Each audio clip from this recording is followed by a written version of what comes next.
Friends, if you want to watch the super hit season Alien, Earth, 2025, in English, then you must like this video. If you are visiting our channel for the first time, don't forget to subscribe to our channel. Friends, if you want to watch the super hit season Alien, Earth, 2025, in English, then you must like this video. If you are visiting our channel for the first time, don't forget to subscribe to our channel. In today's video, we are going to talk about Alien, Earth, 2025, one of the most anticipated sci-fi seasons of the year. This series has created a strong buzz due to its concept, visual effects, and unique storyline that explores the relationship between humans and extraterrestrial beings. In this discussion, we will cover every important aspect of the show, including what Alien, Earth, 2025, is about, where you can watch it, and what interesting facts lie behind its making. We will also explore the technical departments, music, pre-production details, filming process, post-production work, overall budget, box office response, and a concise summary of the story along with a short review of the plot. In addition, we will analyze the performances of the star cast, discuss who played which role, and highlight the moments that truly stood out. So stay tuned till the end to get all the information you need to know about Alien, Earth, 2025. The story of Alien, Earth, 2025, takes place in a near-future timeline when Earth is recovering from decades of environmental and political crises. Just as humanity begins to rebuild, mysterious signals from deep space are detected, leading to a global race to decode their meaning. Soon after, an alien craft enters Earth's atmosphere, causing panic and curiosity across the world. Governments unite, scientists prepare, and the public speculates whether these beings come in peace or pose a threat to human existence. The series skillfully combines science fiction with human drama, exploring how fear, hope, and unity shape the response of a divided world. From a storytelling perspective, the writers have balanced suspense, emotion, and realism, creating a tone that feels both cinematic and grounded. The dialogues are well written, and the pacing keeps audiences engaged from start to finish. The story does not rely only on action or visual effects. Instead, it raises deep questions about trust, survival, and what it means to be human in the face of the unknown. Each episode unfolds with new discoveries, moral conflicts, and unexpected turns, keeping the audience intrigued about the true purpose of the alien arrival. The cast of Alien, Earth, 2025, includes some of the most talented international actors who bring their characters to life with remarkable depth. The lead protagonist, a scientist named Dr. Amelia Rhodes, is portrayed by an actress known for her intense emotional performances. Her character represents human curiosity and the struggle between logic and faith. Opposite her is Commander Hayes, played by a charismatic actor whose leadership is tested as humanity faces its greatest challenge. The supporting cast includes government officials, astronauts, journalists, and alien communication experts, each contributing meaningfully to the unfolding story. The chemistry between the leads and the tension among the supporting roles add layers of realism and emotional weight to the series. When it comes to the technical departments, Alien, Earth, 2025, stands out as a visual masterpiece. The cinematography is exceptional, capturing both the beauty and vastness of outer space as well as the chaos and vulnerability of Earth. Advanced CGI techniques have been used to design the alien spacecraft, atmospheric effects, and futuristic city landscapes. The production team has clearly invested heavily in post-production to ensure seamless visuals that rival Hollywood-level standards. The sound design is equally impressive, enhancing the experience with deep, immersive tones that make every scene more gripping. The background music, composed by an award-winning artist, perfectly complements the mood of each scene. Whether it's the mysterious hum during alien encounters or the emotional strings in human conflicts, the soundtrack adds significant emotional impact. The combination of orchestral music with electronic elements creates a haunting yet powerful sound that stays with the audience even after the episode ends. In terms of production, the pre-production phase lasted more than a year as the creators worked on building realistic futuristic settings and developing the alien species design. The filming took place across multiple locations including deserts, mountains, and high-tech studios to represent both Earth and alien environments. The team used cutting-edge camera equipment and special lighting techniques to create an atmosphere that feels both otherworldly and authentic. Post-production took several months, with a dedicated team working on editing, visual effects, and sound enhancement. The overall budget for Alien, Earth, 2025, reportedly reached a record-breaking figure for a television series, showing the producer's confidence in the project's potential. As for its reception, Alien Earth, 2025, has received widespread praise from critics and audiences alike. Viewers have appreciated the intelligent writing, powerful performances, and breathtaking visuals. Many have described it as a perfect blend of entertainment and thought-provoking science fiction. Some reviews even suggest that this series could redefine the standards for modern sci-fi storytelling on streaming platforms. In short, Alien Earth, 2025, is not just another alien invasion story. It's a reflection on humanity's resilience, cooperation, and fear of the unknown. It asks what choices we would make if we ever faced contact with an advanced civilization. The series delivers thrilling visuals, emotional storytelling, and deep philosophical themes, making it one of the must-watch shows of the year. If you're a fan of science fiction, mystery, or character-driven drama, then Alien Earth, 2025, is a season you simply shouldn't miss. So don't go anywhere. Watch this video till the end to discover every hidden detail, and make sure to like, share, and subscribe for more reviews like this one. Alien Earth, 2025, is set in the year 2120, a future where Earth is ruled by 5 powerful megacorporations that control technology, medicine, and even space exploration. These corporations are Prodigy Corporation, Weyland-Yutani, Lynch, Dynamic, and Threshold.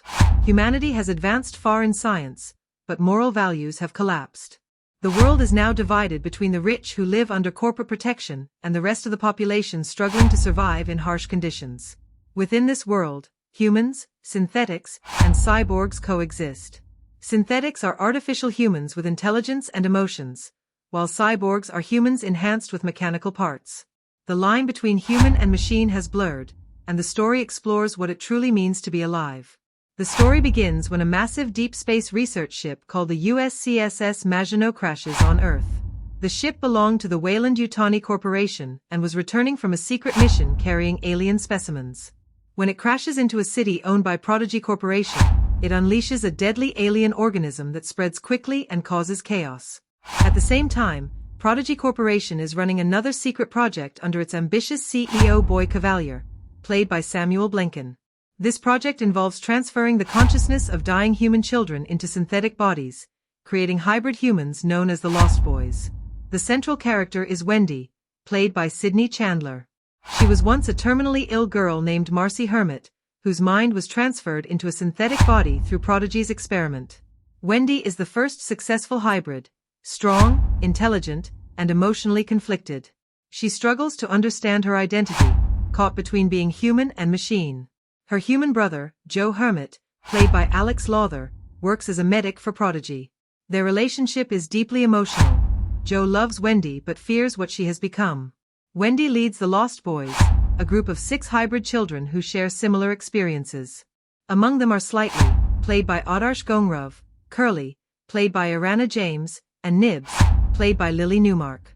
Each child has a distinct personality but all suffer from confusion and loss, realizing they can no longer feel like normal humans. Timothy Oliphant plays Kirsch, a synthetic guardian created to protect Wendy and the Lost Boys. Kirsch becomes a father figure and moral guide to them, but he is also bound by Prodigy's programming. His internal struggle between obedience and compassion becomes one of the most emotional aspects of the story. Babu Cisse plays Moro, a cyborg soldier and survivor from the Maginot crash, who connects the alien threat with the human storyline. He carries guilt and trauma from his past missions, and his experience with the aliens brings credibility to his warnings that no one listens to. The early episodes focus on the aftermath of the Maginot crash. Scientists and soldiers rush to contain the alien organism, but the infection spreads faster than expected. The government and corporations hide the truth from the public, while Prodigy secretly uses the crisis to advance its hybrid program. Boy Cavalier presents himself as a visionary who wants to save humanity through synthetic evolution, but his true goal is to create a new kind of life that can be fully controlled by corporations. Wendy begins to suspect that her existence is not a miracle but a product of greed. As the series progresses, Wendy and the Lost Boys try to escape from Prodigy's facility after discovering the dark truth behind their creation. They are hunted by corporate soldiers who view them as company property. Meanwhile, the alien threat continues to grow, infecting entire regions and forcing humans to evacuate. Joe joins a resistance group, while Wendy leads the hybrids in search of freedom. The bond between Wendy and Kirsch deepens as they question their purpose and morality. The story also explores how the alien species may not be just monsters but a mirror to human ambition and survival instinct. Tension builds as Boy Cavalier manipulates the media and government to cover up Prodigy's experiments and the spreading alien infections. He tries to use Wendy as the face of his campaign, presenting her as proof that humans and machines can merge successfully. Wendy, however, rebels and exposes the truth to the world, revealing that Prodigy's technology is not meant to save humanity but to control it. The final episodes bring all storylines together in an intense climax. The alien organisms escape containment and begin evolving rapidly. Cities fall into chaos as the hybrids and surviving humans fight side by side against both aliens and corporate forces. Morrow sacrifices himself to destroy one of the infected sites, and Kirsch faces his programming to protect Wendy and the children. Wendy makes a final choice: to destroy the Prodigy system that created her, even if it means ending her own existence. The season ends with a haunting question about what remains of humanity when its creations begin to think and feel for themselves. Alien Earth, 2025, delivers a gripping mix of science fiction, corporate thriller, and emotional human drama. It is not just a story about alien invasion but a reflection on identity, morality, and the price of progress. Sydney Chandler's performance as Wendy captures the pain of transformation and the struggle for freedom. Alex Lawther as Joe gives depth to the emotional heart of the series, while Timothy Olyphant's calm yet conflicted portrayal of Kirsch adds soul to the synthetic world. Samuel Blenken brings ruthless charm to the role of Boy Cavalier, representing human ambition at its most dangerous. The story ends on a powerful note, suggesting that the real monsters are not the aliens from space, but the humans who dare to play God in their pursuit of power. Alien Earth, 2025, begins with a striking opening image of Earth seen from orbit, half in darkness and half illuminated by neon-lit cities below. The year is 2120, and the planet has become a world controlled by a handful of mega-corporations. This futuristic setting immediately establishes the tone of the story, a society advanced in technology but morally collapsing under greed and power. The show wastes no time introducing its central conflict. A massive deep space vessel called the USCSS Maginot is seen drifting silently through space, returning from an unknown mission. Inside the ship are mysterious biological specimens collected from an alien world. When the Maginot suddenly loses control and crashes onto Earth, the story's first turning point arrives. The crash triggers the release of a dangerous alien organism, setting off a global chain reaction that will connect science, humanity, and survival in unexpected ways. The setup continues with a transition from the cosmic scale to the personal, introducing Wendy, played by Sydney Chandler. She is a synthetic hybrid, part human consciousness, part machine body, created by Prodigy Corporation. Her opening scenes reveal fragmented memories of her past life as a terminally ill human girl named Marcy Hermit. The series uses flashbacks and subtle memory glitches to reveal her human side, showing how her identity struggles against the mechanical precision of her new body. These early moments form the emotional foundation of the series, making Wendy both the protagonist and the lens through which the audience experiences the chaos to come. The inciting incident occurs when the crashed Maginot's contamination spreads to the nearby Prodigy research facility, where Wendy and other hybrid children known as the Lost Boys are housed. The corporation, led by the ambitious CEO Boy Cavalier, played by Samuel Blenken, tries to conceal the event from the public. Instead of prioritizing safety, Prodigy sees the disaster as an opportunity to test its hybrid prototypes under real conditions. This decision transforms the story from a scientific mystery into a survival thriller. Meanwhile, Wendy's brother Joe Hermit, played by Alex Lawther, works as a medic within Prodigy's operations. His discovery that his sister is alive but transformed into a synthetic being becomes a major emotional revelation and one of the first narrative twists. The rising action begins as Prodigy tries to contain both the alien outbreak and the hybrids, fearing they may become unpredictable. Wendy, along with other hybrids like Slightly, Adarsh Gongrav, Curly, Irana James, and Nibs, Lily Newmark, begin to experience strange visions linked to the alien organism. These moments are filled with tension and mystery, suggesting a deeper connection between the hybrids and the extraterrestrial threat. Kirsch, played by Timothy Olyphant, acts as their protector and moral compass. He is a synthetic created to ensure loyalty, but his growing empathy for Wendy creates internal conflict. The show builds suspense by alternating between moments of corporate control and scenes of chaos as the alien infection spreads across containment zones. One of the major mid-series turning points occurs when Wendy and the Lost Boys escape the facility after discovering that Prodigy is planning to dismantle them for data extraction. The escape sequence is one of the season's most gripping segments, filled with emotional weight as the children realize they were never seen as living beings but as property. This act of rebellion sets the second half of the narrative in motion. Wendy becomes a symbol of resistance, while Boy Cavalier manipulates the media to portray her as a rogue experiment. The show cleverly plays with perspective, showing how truth and propaganda diverge under corporate influence. As the story progresses, Joe leaves his post and joins a small resistance group determined to expose Prodigy's experiments. His bond with Wendy deepens, even though he struggles to accept her new form. Through their connection, the narrative explores the theme of humanity, what defines it, and whether emotion or biology holds greater value. The alien threat, which initially seemed external, begins to mirror human corruption. The infection evolves, taking over machinery and blending with synthetic systems, symbolizing how humanity's creations have turned against their makers. In the final act, the alien presence reaches critical levels, leading to the breakdown of corporate control and mass panic.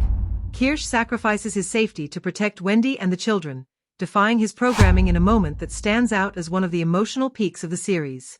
Morrow, played by Babu Cisse, launches a desperate mission to destroy the contaminated zones, providing the show's most intense action sequence.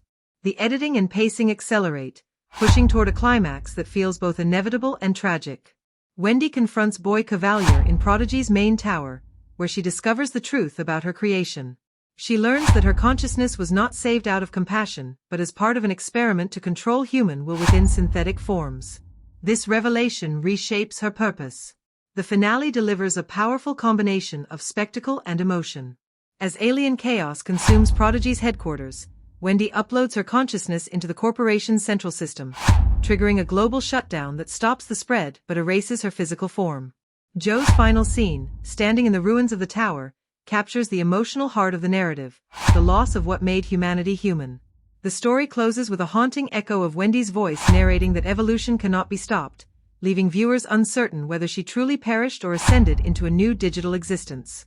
Narratively, Alien Earth, 2025, balances linear storytelling with moments of non-linear revelation, especially through Wendy's fragmented memories.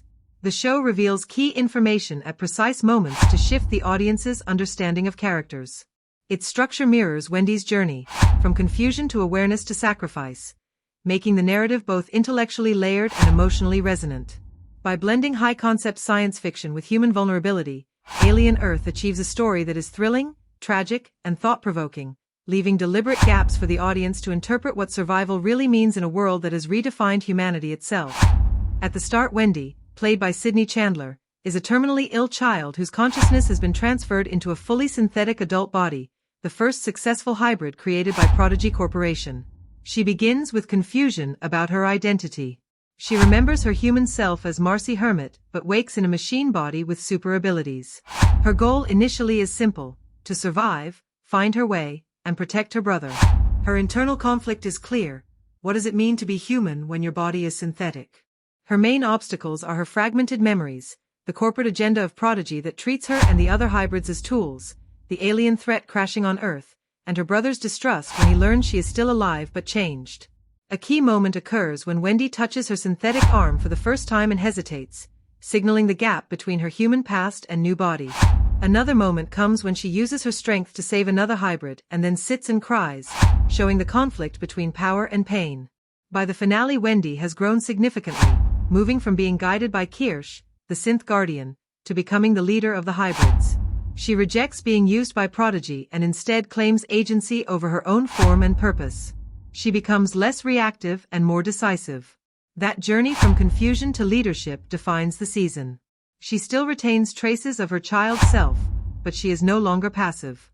Joe Hermit, played by Alex Lawther, starts as a medic for Prodigy security forces, believing his sister to be dead and trusting the corporate system he works for. His initial goal is to follow orders, protect people, and uphold the system. Yet emotionally he is haunted by the memory of his sister Wendy or Marcy. He wants connection, normalcy, and truth. His greatest obstacle is betrayal.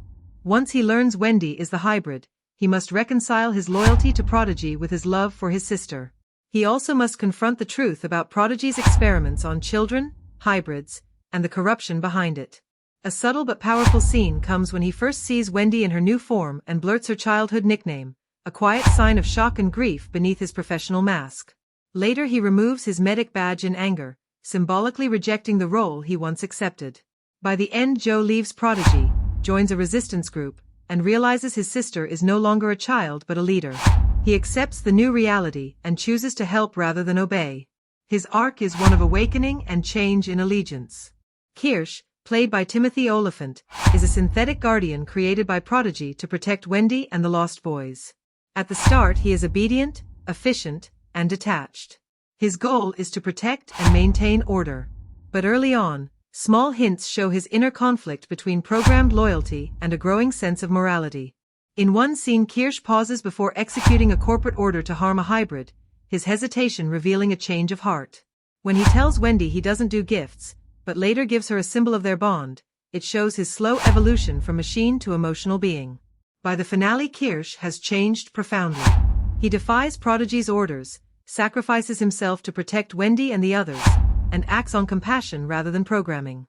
His arc moves from protector tool to surrogate parent and moral actor. Boy Cavalier, played by Samuel Blenkin, serves as the antagonist. He begins as the ambitious and ruthless CEO of Prodigy. His goal is to dominate hybrid technology and turn disaster into profit. He represents corporate control and moral decay. His obstacles are the alien outbreak, rebellion from the hybrids, exposure of his crimes, and his inability to feel empathy.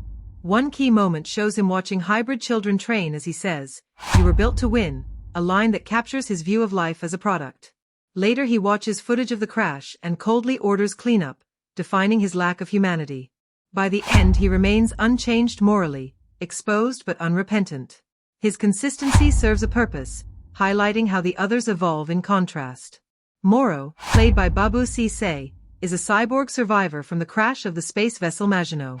His goal at first is survival and fulfilling duty to the corporation, but emotionally he is haunted by loss and identity issues. He struggles as part machine, part human, unsure of his place. A striking line comes when he says, "I used to dream of being useful," revealing his emptiness. Later, when he rescues a hybrid but hesitates before killing an alien, he chooses empathy over obedience. By the finale, he sacrifices himself and accepts that he is more than a corporate tool.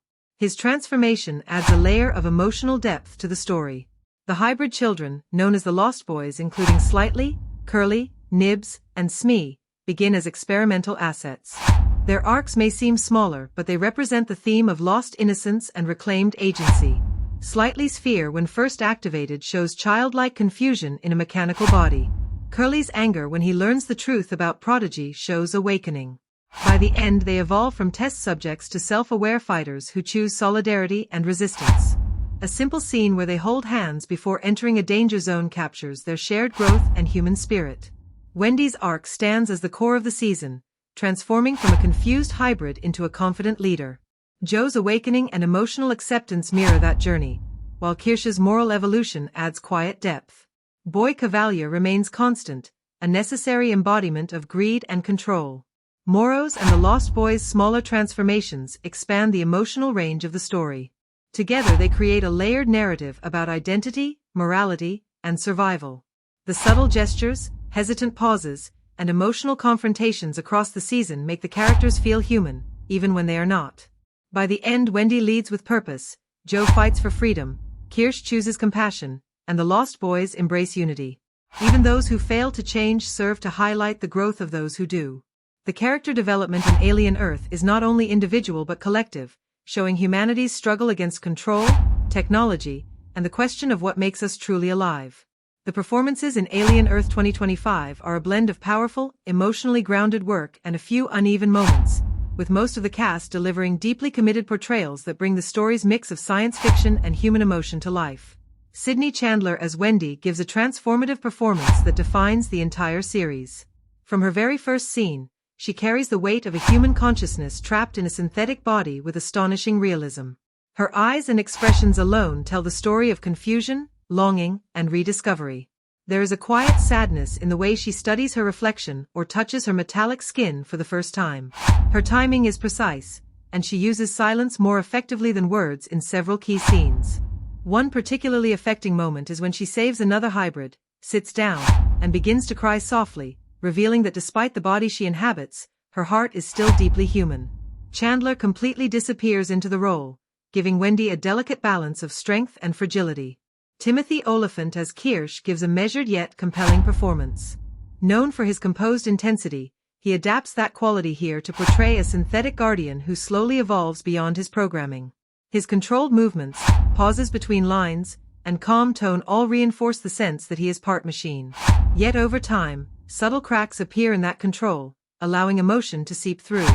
A small gesture, like a hesitation before obeying an order, becomes a turning point in his character's growth. Olyphant's understated choices make his arc from obedient protector to self-sacrificing father figure believable and moving. His chemistry with Chandler is exceptional. Their shared scenes often rely on trust, silence, and restrained dialogue, but the emotional connection between them is clear in every glance. Babu Cisse as Morrow brings quiet depth to his smaller but significant role.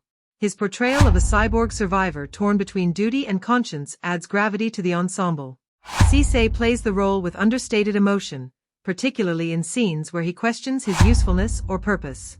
His physicality is weary but strong, and his voice carries the sorrow of someone who has seen too much.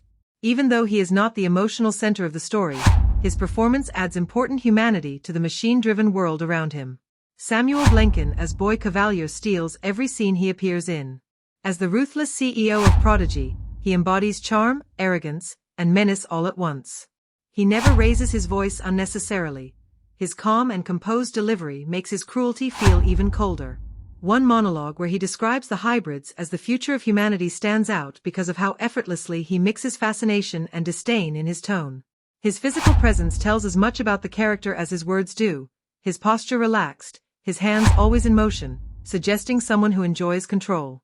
Blenkin never plays Cavalier as a one-note villain.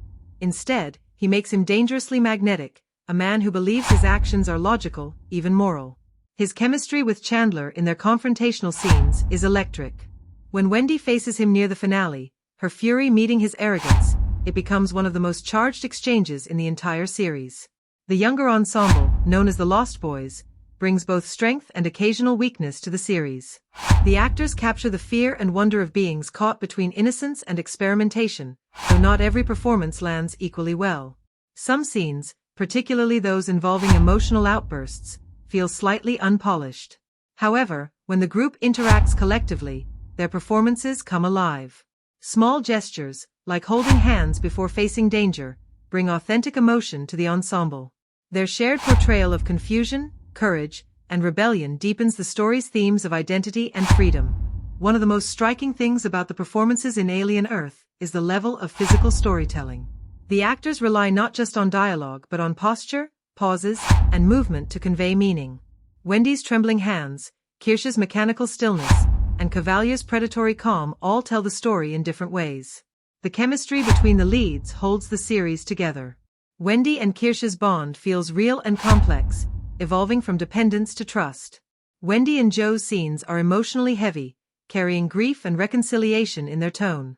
Even scenes without dialogue often communicate more than exposition ever could. There are moments, however, when the performances are let down by uneven writing.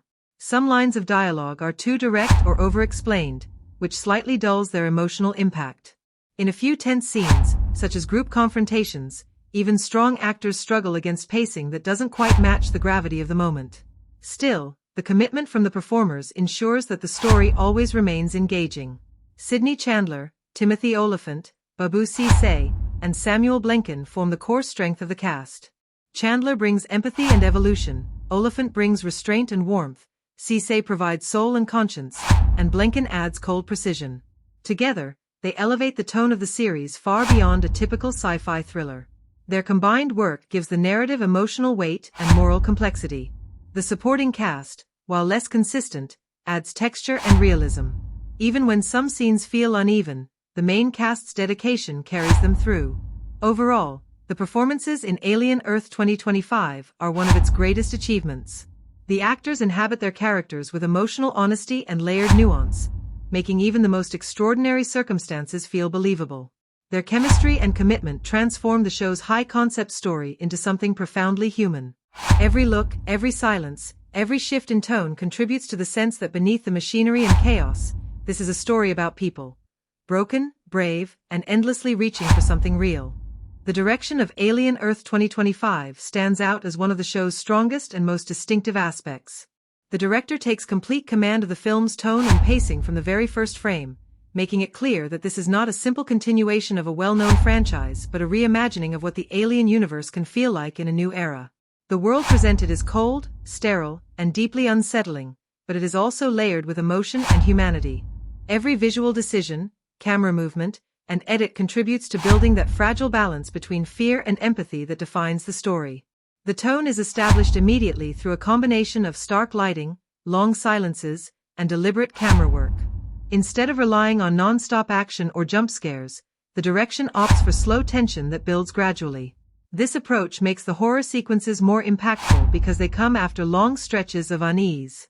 The corridors are often shown through wide, symmetrical frames that emphasize the emptiness of space, while the human characters are positioned in the corners, dwarfed by the machinery around them. This visual language constantly reminds the audience of how small and vulnerable humanity is compared to the forces it is trying to control.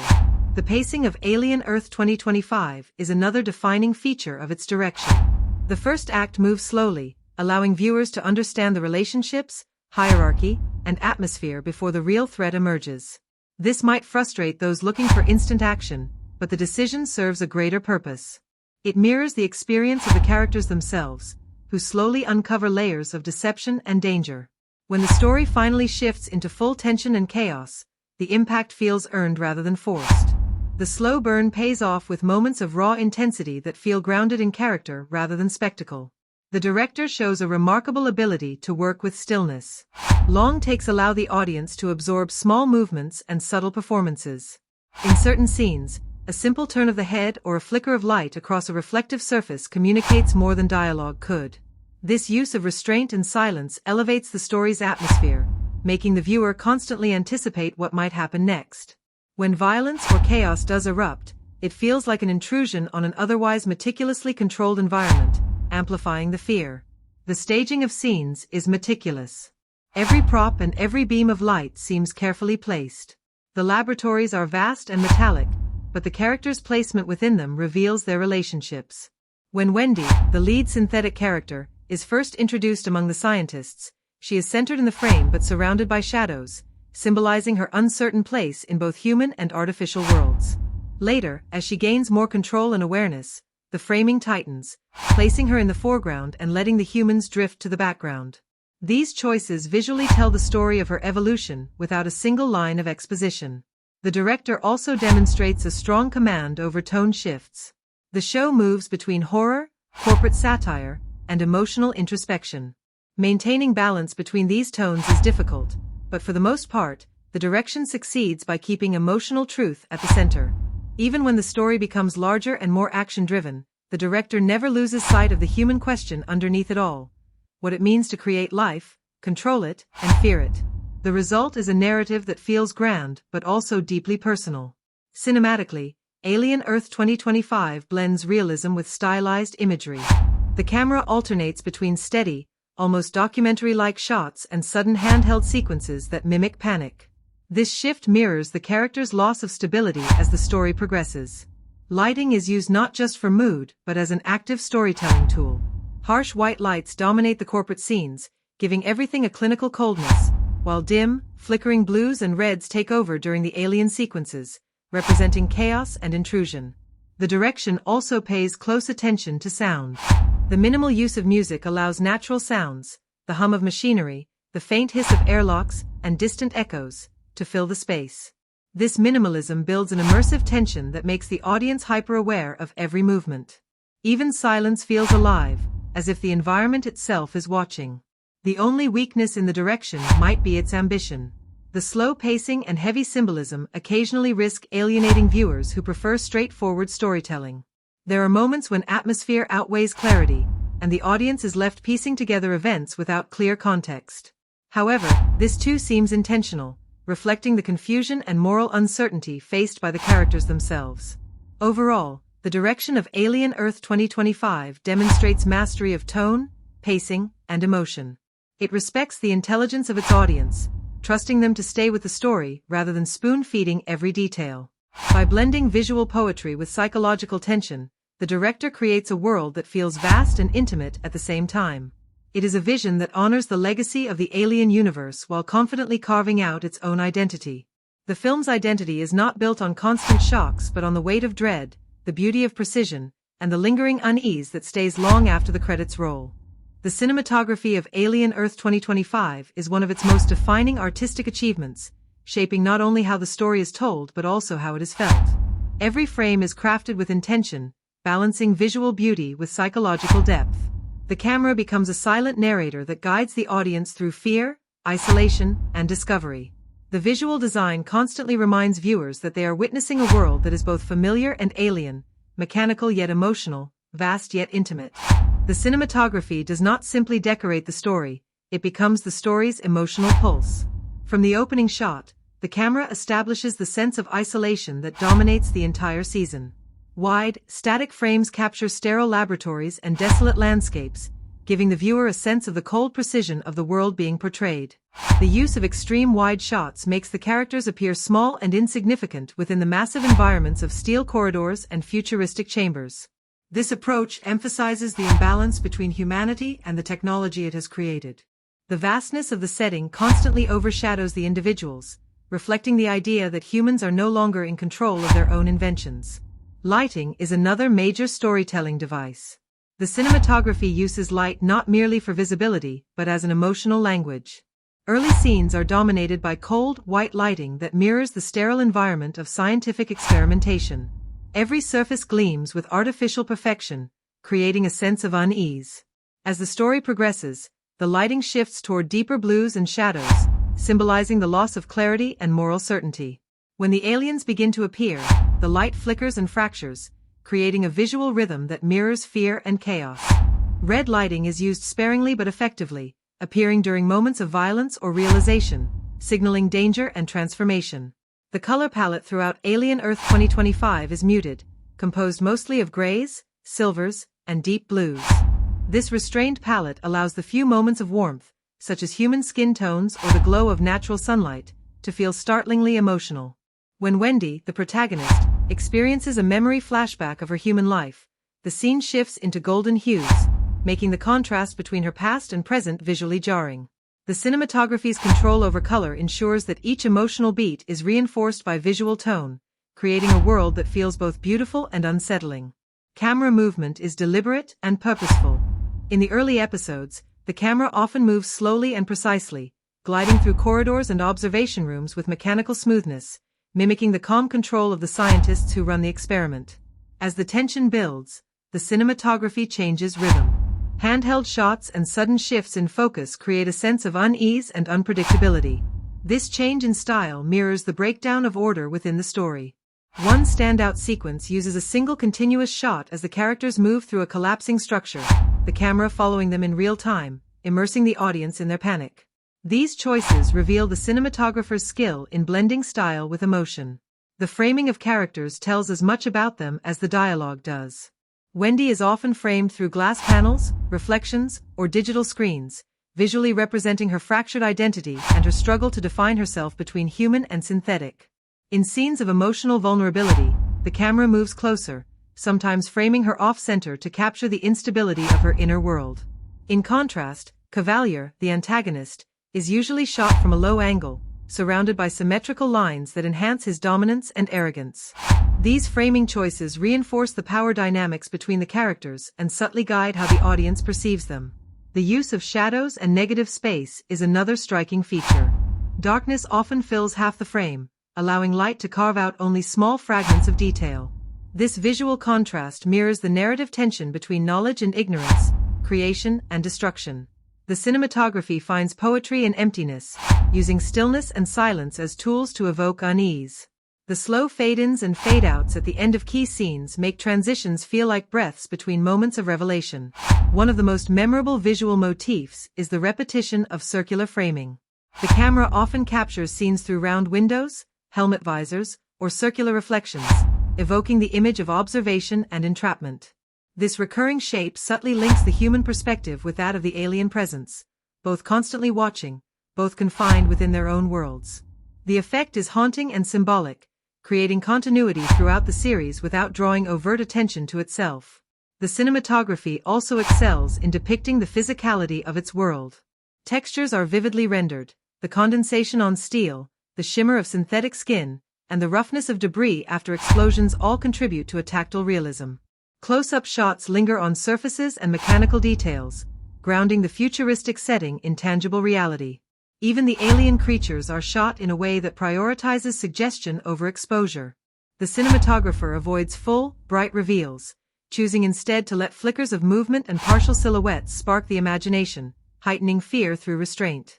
Emotionally, the cinematography ensures that the human element remains at the core of the visual experience. Even in moments of spectacle, the camera returns to faces, to small gestures, to breath and eye contact. The choice to focus on human vulnerability rather than just visual grandeur gives the film a lasting emotional impact. When Wendy looks out at the devastated horizon in the final act, the wide shot does not glorify destruction. It captures loneliness and the faint hope that something new might emerge from it. In conclusion, the cinematography of Alien Earth 2025 is both technically impressive and thematically rich. Every visual choice, from framing to movement, color to light, works in harmony with the narrative. The camera does not just observe the story, it participates in it, shaping what the viewer feels and understands. The result is a visually immersive experience that lingers in the mind long after the story ends. Each frame seems to breathe with tension and emotion, proving that the cinematography is not just a backdrop but a vital force that defines the soul of Alien Earth 2025. The editing and pacing of Alien Earth 2025 play a crucial role in defining its identity as both a psychological sci-fi drama and an atmospheric thriller. Every cut feels intentional, designed to pull the viewer into the uneasy rhythm of a world that is both structured and breaking apart. The series takes a deliberate approach to time, often lingering on shots longer than expected, creating tension through stillness rather than constant movement. The result is a rhythm that feels meditative at times and claustrophobic at others, allowing the audience to experience the emotional intensity of the characters and the unsettling world they inhabit. From the beginning, the editing establishes a slow, calculated pace that mirrors the controlled environment of the story's setting.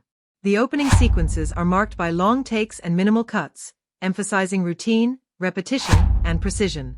This choice gives the audience time to absorb the cold atmosphere and mechanical rhythm of life within the Prodigy facility. The early scenes often begin and end on lingering images, such as a sterile corridor or a blank computer screen, which reinforce the feeling of surveillance and stagnation. By not rushing through these moments, the editor allows tension to grow naturally. As the story progresses and the controlled environment begins to unravel, the editing gradually accelerates.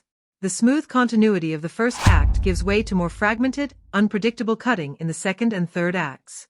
The rhythm mirrors the psychological breakdown of the characters and the moral collapse of the world around them. The transition between these editing styles feels seamless, showing how carefully the editor has structured the flow of the story. Rather than abrupt shifts, the pacing evolves organically, moving from calm observation to chaotic immersion. One of the strongest aspects of the editing lies in its restraint. The series frequently uses silence and stillness as narrative tools. Instead of relying on quick cuts or heavy sound design to create tension, it allows moments of quiet observation to stretch just long enough to make the audience uneasy. These pauses become emotional punctuation marks, letting viewers sit with discomfort or anticipation before the next event occurs. When action sequences or moments of violence finally appear, they feel sharper and more shocking because of the contrast with the slower pace that surrounds them. Flashbacks and memory sequences are handled with a delicate sense of rhythm.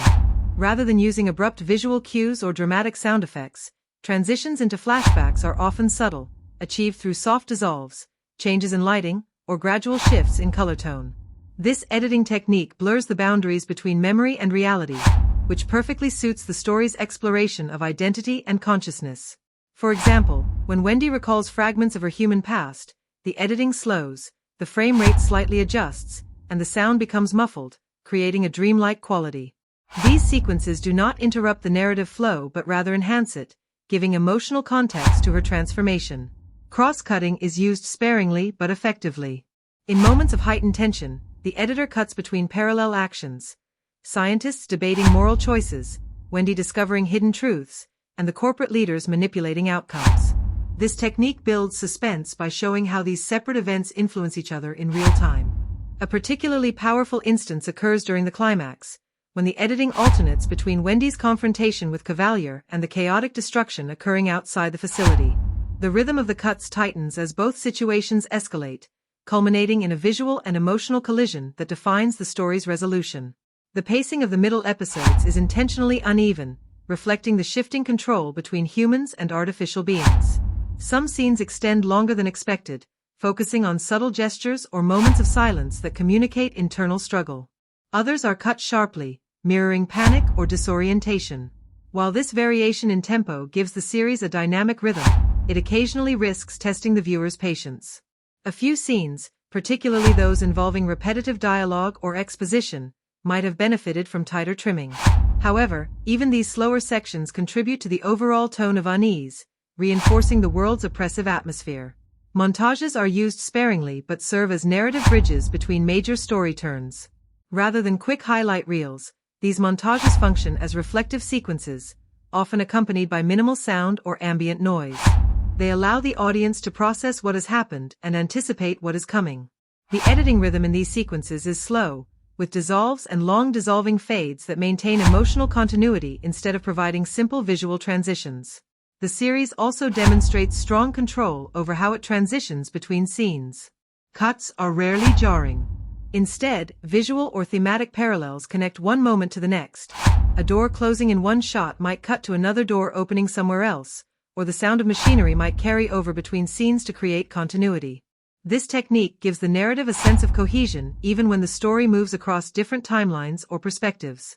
Emotionally, the editing knows when to hold and when to cut. In intimate scenes, such as Wendy's quiet moments of reflection, the editor allows shots to linger long enough for the audience to absorb her emotions. In contrast, during sequences of fear or confrontation, the cuts quicken, mirroring heartbeats and amplifying intensity. The editor trusts the audience's attention, allowing space for interpretation rather than forcing constant visual stimulation. If there is one area where the editing could be questioned, it is in the occasional use of overly extended pauses. While the slower pace enhances mood, a few sequences verge on indulgence, especially in later episodes. Trimming these moments slightly might have improved the overall clarity without sacrificing atmosphere. Despite these minor imperfections, the editing of Alien Earth 2025 demonstrates remarkable precision and control. It balances atmosphere and momentum, silence and chaos, clarity and confusion. The pacing is a reflection of the story's psychological depth, slow enough to let emotion breathe, fast enough to keep tension alive. Each cut feels deliberate, contributing to a sense of unease and mystery that never fully resolves. In the end, the editing becomes an invisible hand guiding the audience through the story's complex layers, shaping their emotional rhythm from start to finish. The soundtrack and score of Alien Earth 2025 function as the film's emotional backbone, guiding the audience through fear, awe, and reflection in ways the visuals alone cannot. From the opening sequence, where the faint hum of a distant, distorted tone lingers beneath the surface, the sound design establishes unease before a single alien form appears. The music here does not simply accompany the story, it interprets it. Each chord, each silence, and every rising pulse of percussion mirrors the character's psychological states and the film's shifting sense of threat. The composer, rather than relying on traditional orchestration, uses layered sound textures, low-frequency drones, electronic pulses, and dissonant choral undertones, to shape the environment into something alive and reactive. This makes the soundscape feel inseparable from the world itself, as though the planet in Alien Earth is producing its own music. Throughout the film, recurring motifs attach themselves to specific ideas. The alien presence, for instance, is always preceded by a subtle sub-bass vibration that can barely be heard but is physically felt. This sonic signature creates a Pavlovian response for viewers, heightening tension before anything visually threatening occurs. The human characters have their own themes as well, though these are more melodic and grounded in organic instrumentation. A delicate piano line often accompanies moments of human vulnerability, a reminder of fragility amid chaos. When these two motifs, the aliens and the humans, intersect during the climax, the result is a haunting fusion of tones, blending the mechanical with the emotional to represent the merging of species, ideology, and survival instinct. Silence plays just as vital a role as music in Alien, Earth. The director and composer seem acutely aware that true terror often lives in stillness.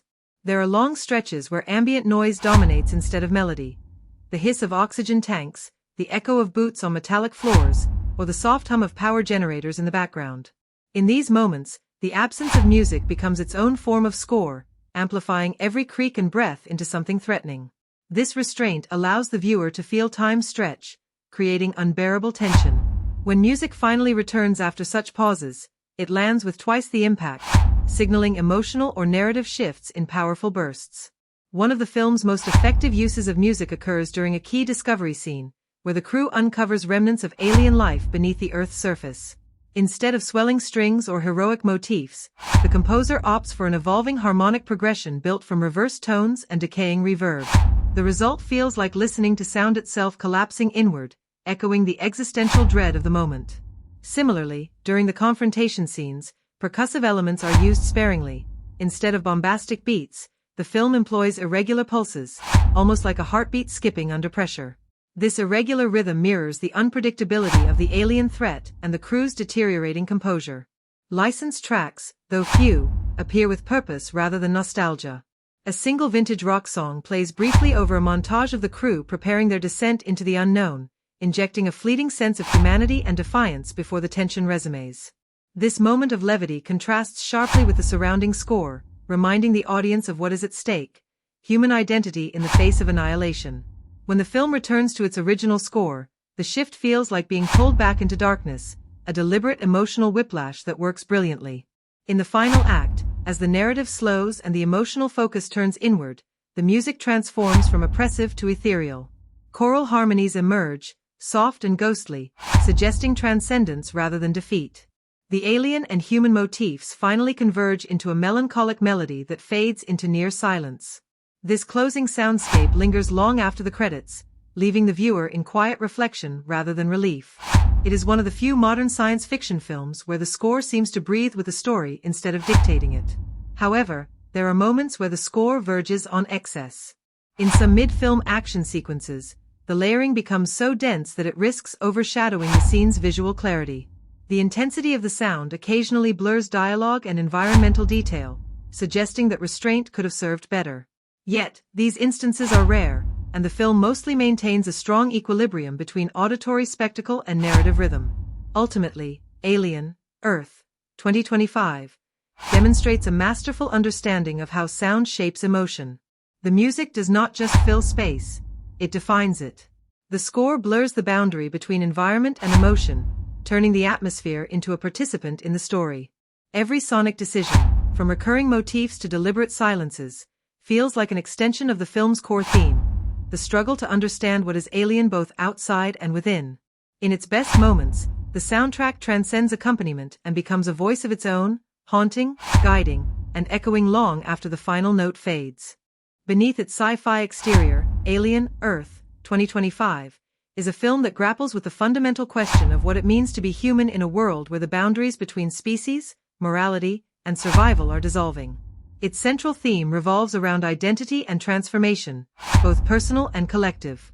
While the story may appear to be about humanity's confrontation with an alien threat, the deeper conflict lies within the human psyche. The invasion acts as a mirror, reflecting back our fears, ambitions, and the consequences of our own evolution. The film repeatedly asks whether humanity's greatest enemy is external or something we have carried within us all along. Identity in Alien, Earth is explored through its characters' psychological unraveling. As they encounter alien life that mimics, merges, and redefines biological boundaries, the crew begins to lose the sense of who they are. The transformation sequences, rendered with restrained horror, serve not just as moments of body shock but as metaphors for assimilation, guilt, and loss of individuality. The film's most haunting moments come when the characters realize that to survive, they must adapt in ways that blur their humanity. Through this lens, the alien presence becomes a metaphor for change itself, unavoidable, invasive, and morally ambiguous. Another prominent theme is power and control. From the start, the film contrasts humanity's technological dominance with its helplessness in the face of something it cannot understand.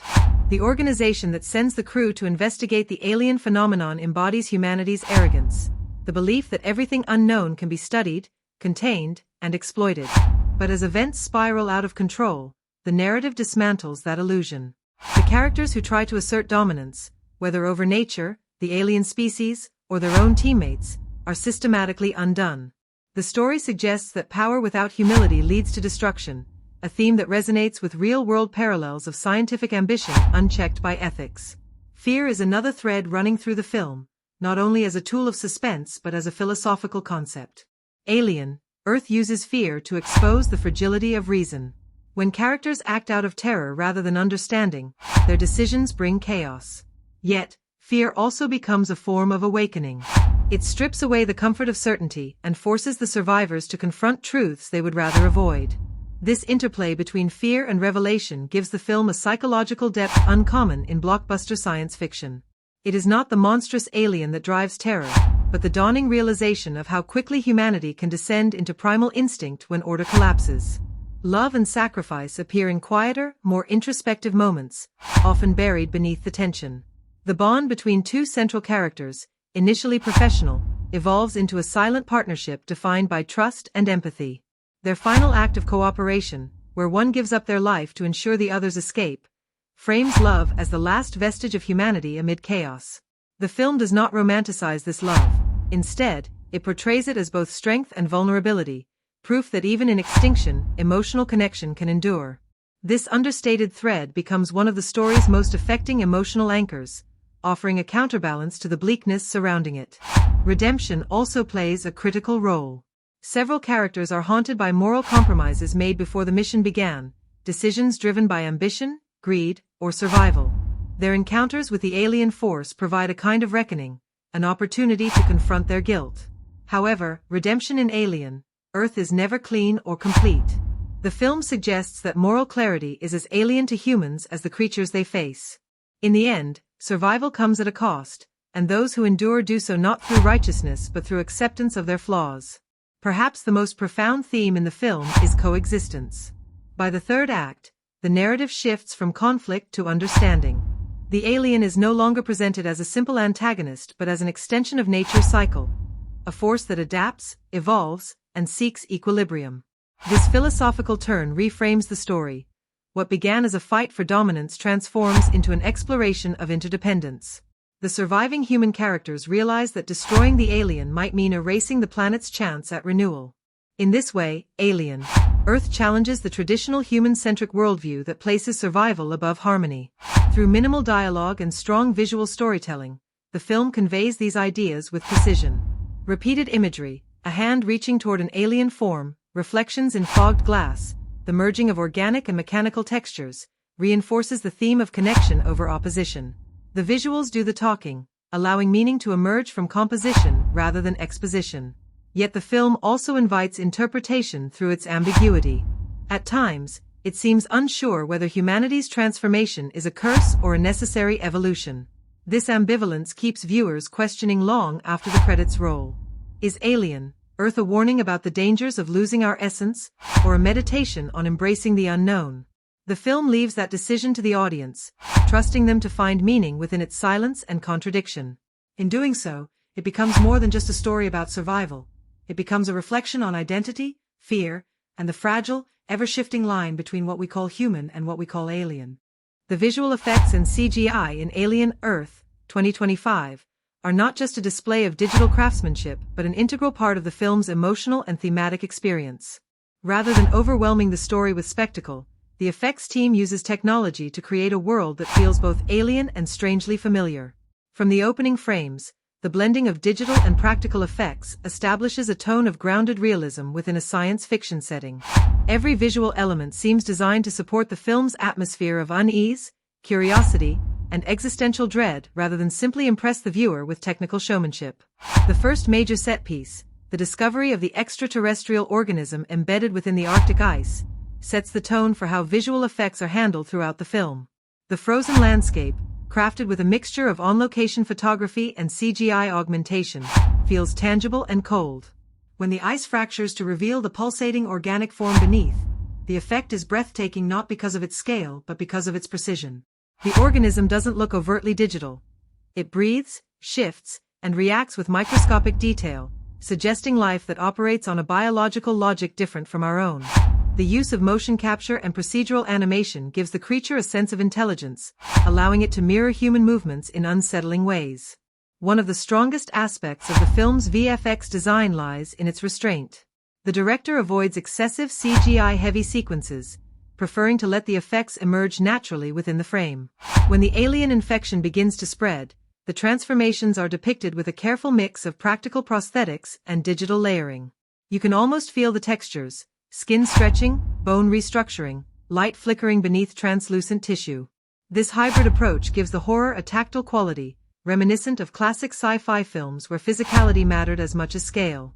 The mid-film sequence where the alien organism merges with machinery is perhaps the most technically complex and thematically resonant scene.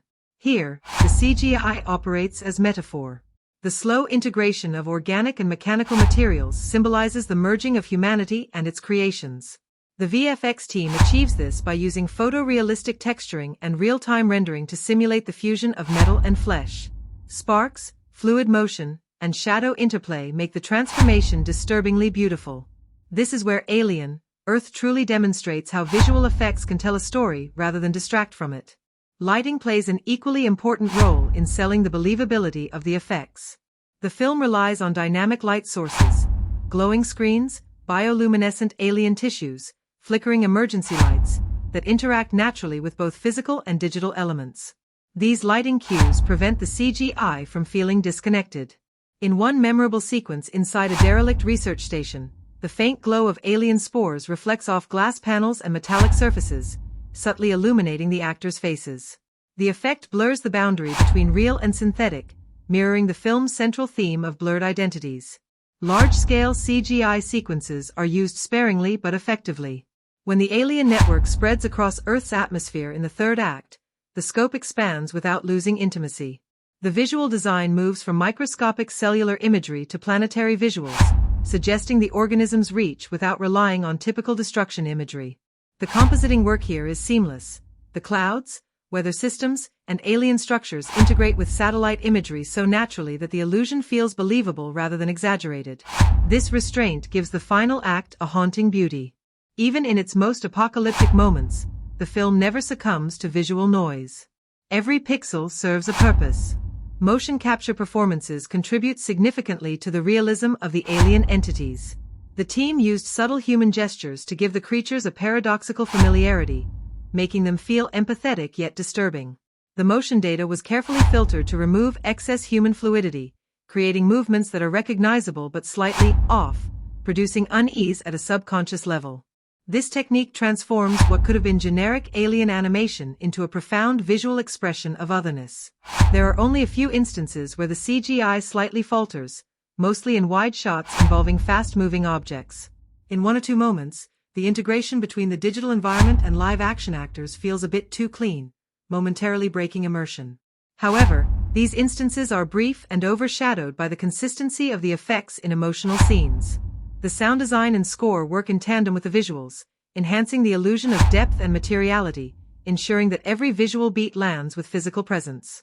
What stands out most about the film's effects is their emotional intelligence.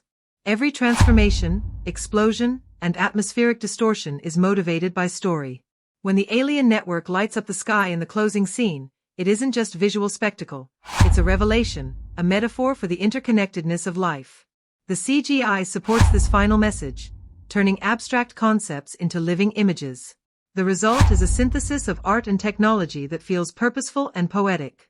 Alien, Earth, 2025, succeeds where many effects-driven films fail because it never loses sight of its narrative heart.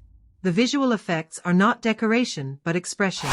They carry meaning, emotion, and philosophy, reinforcing the film's questions about evolution, identity, and coexistence. By merging cutting-edge CGI with a disciplined visual language, the film achieves a rare balance, one where technology enhances storytelling rather than eclipsing it.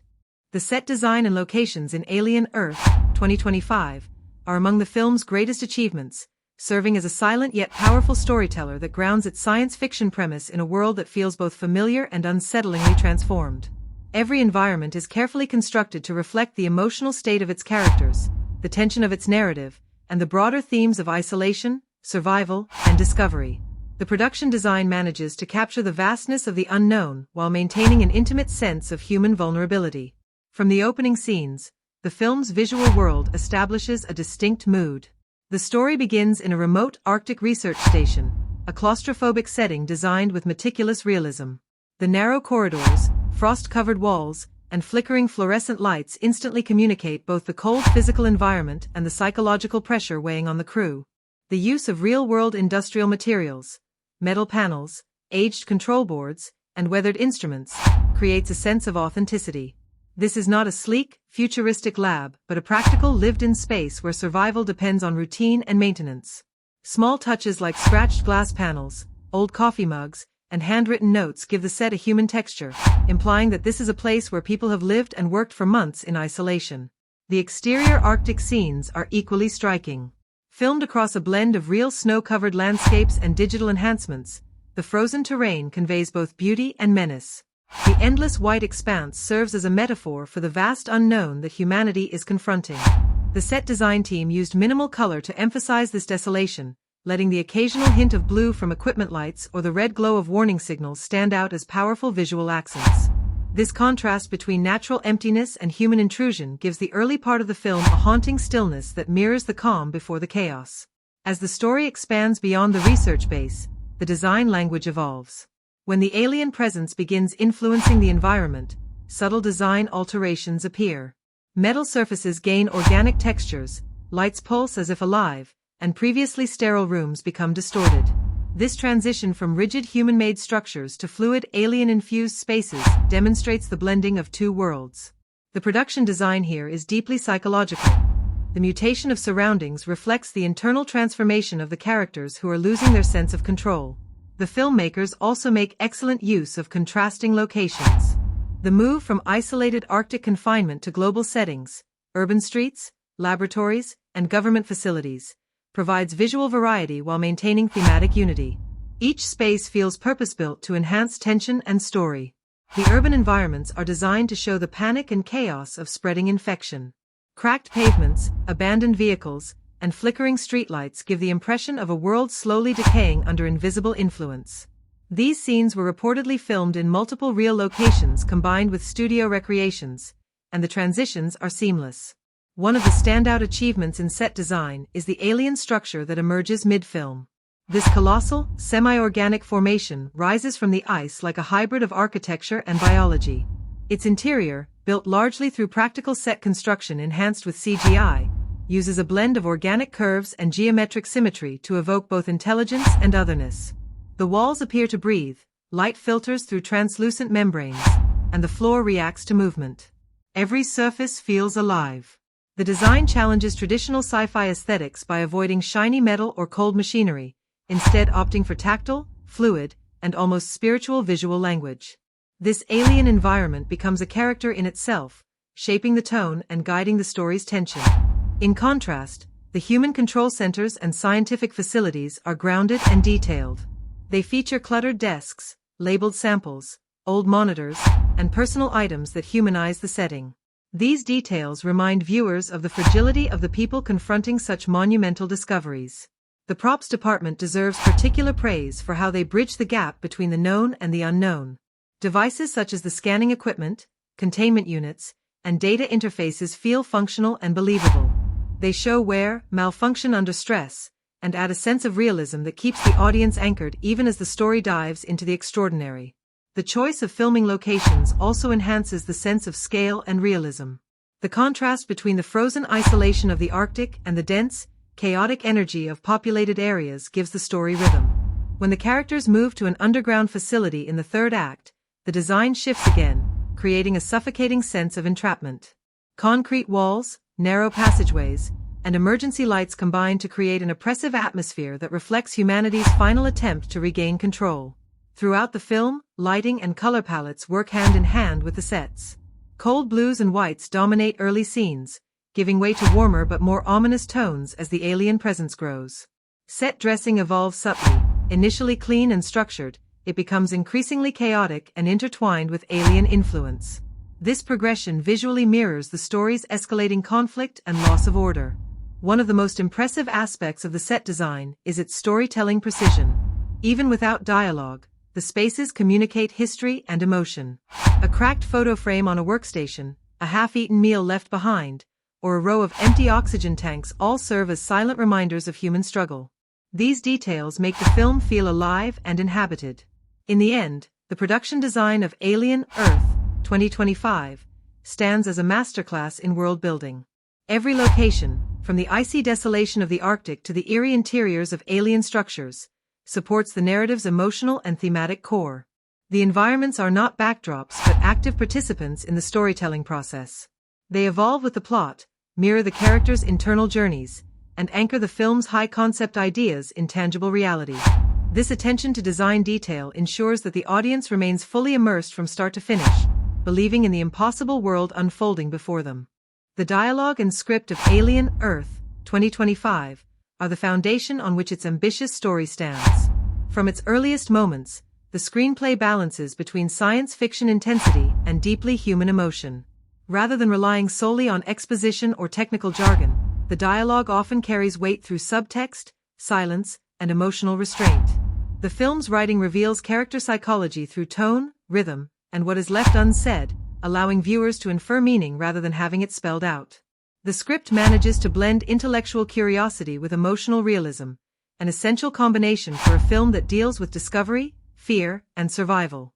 The first act sets this tone immediately. The dialogue among the research crew in the Arctic station feels authentic, grounded in professional shorthand and subtle personal exchanges. Lines like, "You spend enough time in silence," and "the silence starts talking back," establish both the setting's isolation and the inner unease of the characters. This balance of naturalism and thematic layering recurs throughout the film.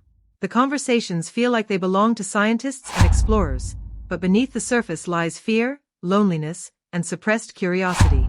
The script uses dialogue economically. Rather than long speeches explaining the unknown, characters often respond with fragmented thoughts, unfinished sentences, or hesitant pauses. This approach draws the audience closer, inviting them to interpret rather than consume. One of the standout elements of the script is how it uses scientific dialogue without overwhelming the narrative. Terms like quantum resonance, biosignal feedback, or synthetic genome mapping appear, but always within human contexts. The writers understand that science fiction must be emotionally accessible. When Dr. Lena Harrow, played by Emilia Clarke, explains the alien organism structure, she doesn't simply relay data, she frames it in terms of existential awe and fear, saying, "It's not trying to survive, it's trying to understand." Lines like this give science poetry and make the film resonate beyond the laboratory.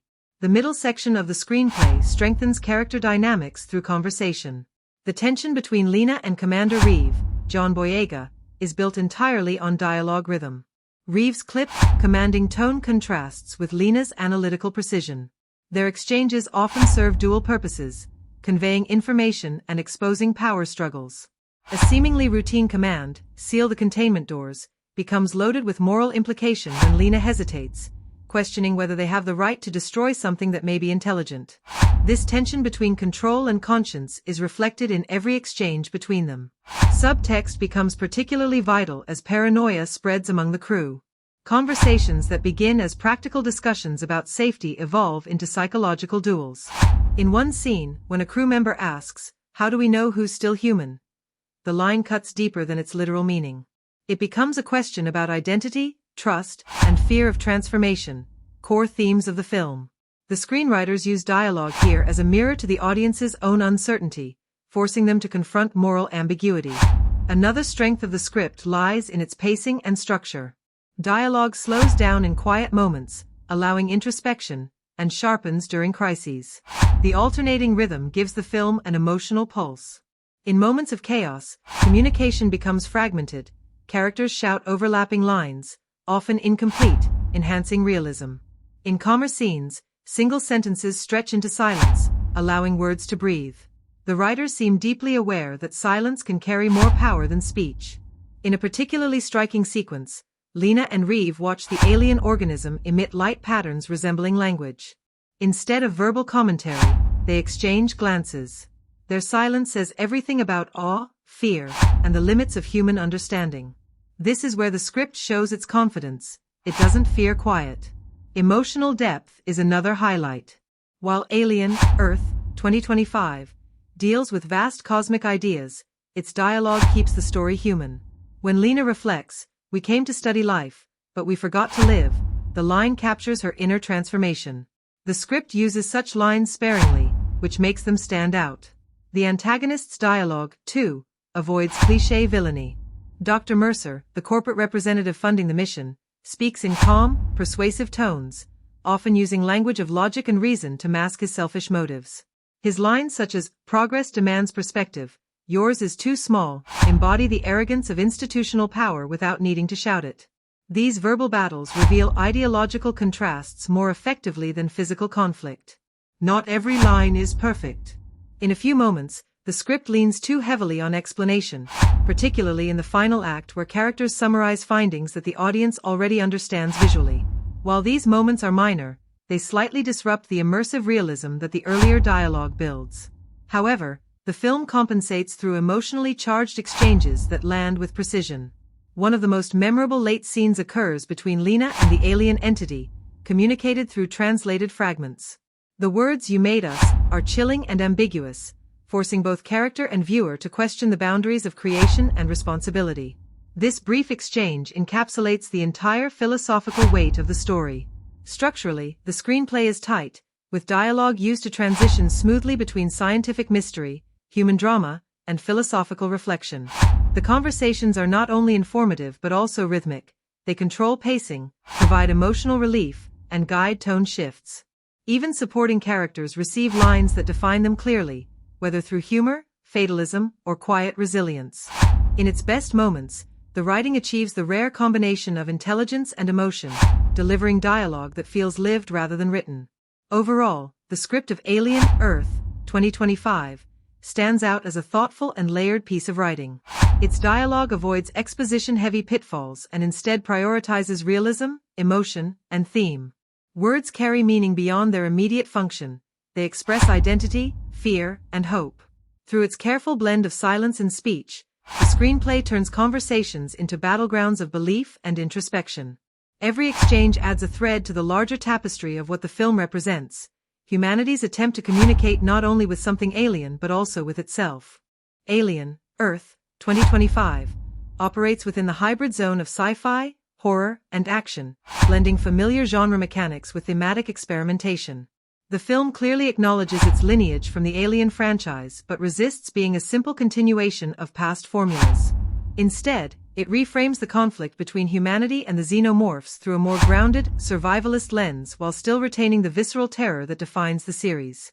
The opening sequences immediately set the tone for genre expectations: claustrophobic spaces, unpredictable tension, and a sense of humanity on the brink. However, rather than relying solely on jump scares or gore, the film opts for psychological suspense, making the horror more cerebral and emotionally charged. This choice may feel slower to some action-oriented viewers, but it also deepens the immersion for audiences invested in atmosphere and subtext. In terms of action, Alien, Earth delivers moments that satisfy fans expecting large-scale spectacle.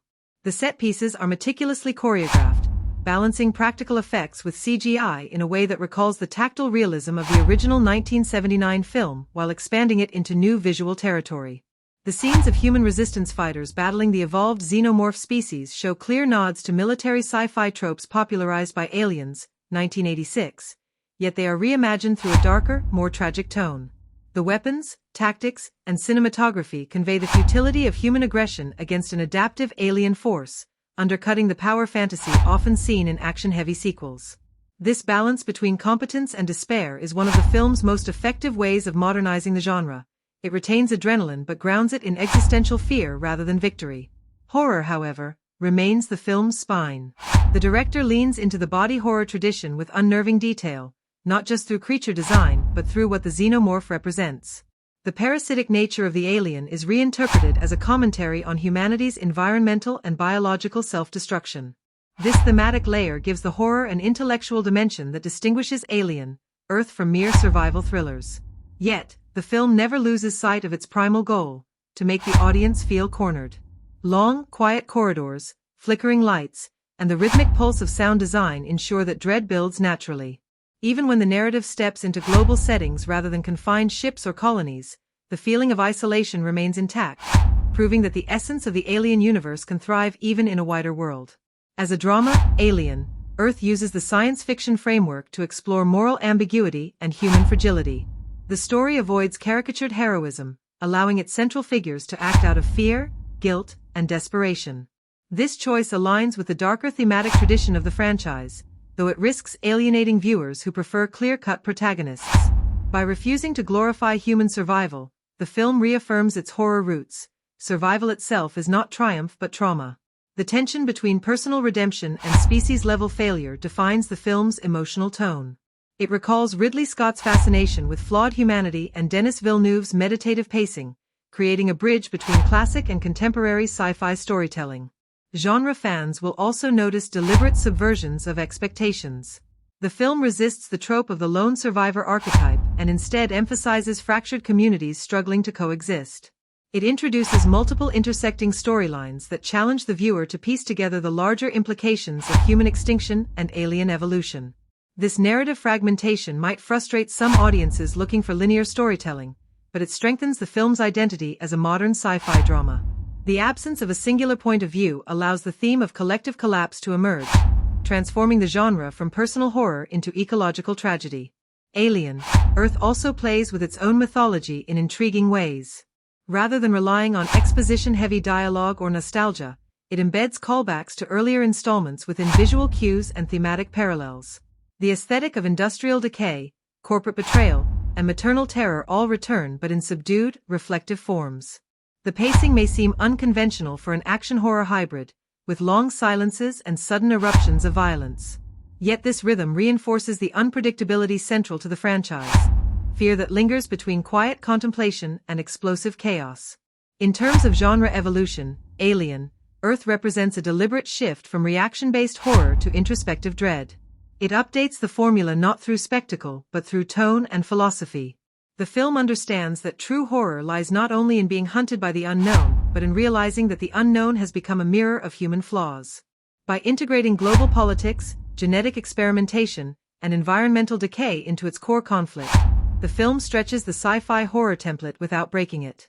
Some viewers may see this as overly ambitious or uneven, but others will find it an invigorating reinvention. Ultimately, Alien, Earth, 2025, succeeds in honoring its heritage while redefining its genre expectations. It respects the primal terror that made Alien iconic yet reshapes it into a meditation on survival, power, and evolution.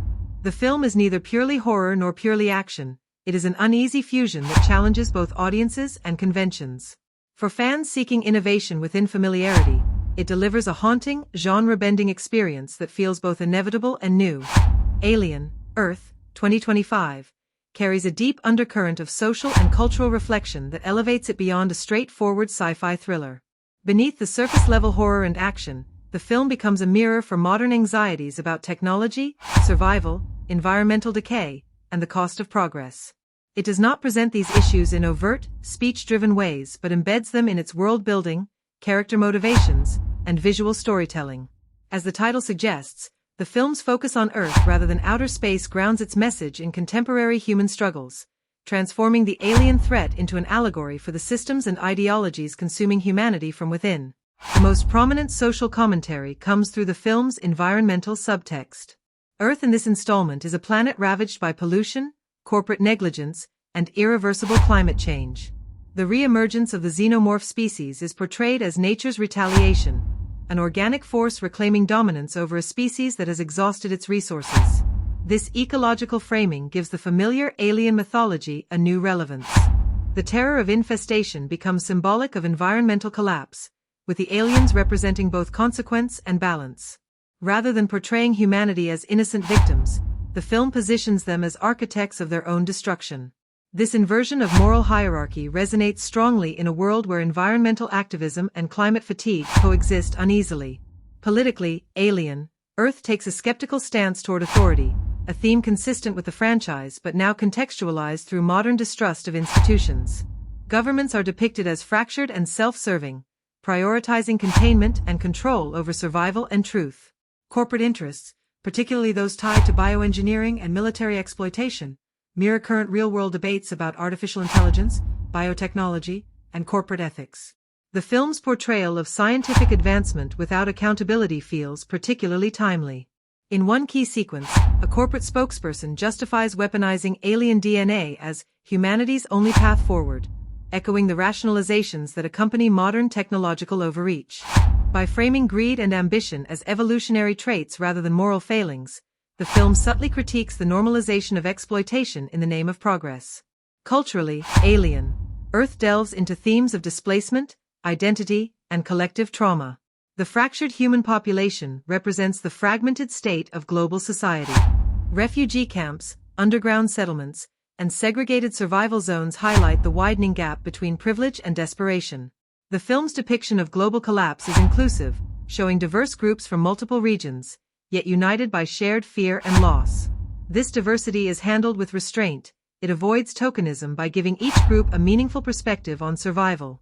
The underlying message is clear: humanity's divisions persist even in the face of extinction, and the inability to unite remains its ultimate downfall.